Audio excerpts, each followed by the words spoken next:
د مینې کرامات د خپل ایمان مې اورېده، په زړه کې د شپږم مانځه اذان مې اورېده، او زه ستا د ښکلي مخ په تفسیر ټولو ګناهګار کړم.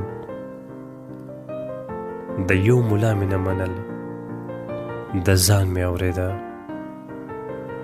حیران شوم اوږدې اوږدې ساګانې مې شروع کړې.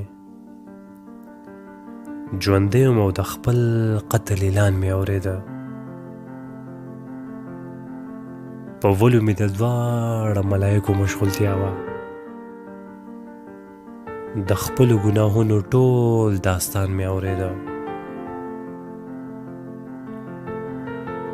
رښتیا د ګیلو ډک زړه سپکوي یوه مسکا، ګنډلې شونډې ناستو مجانان مې اورېده. گردش د زمانې ته چورلېدم درویش روښانه، د خپل غږ انعکاس د یو مکان مې اورېده.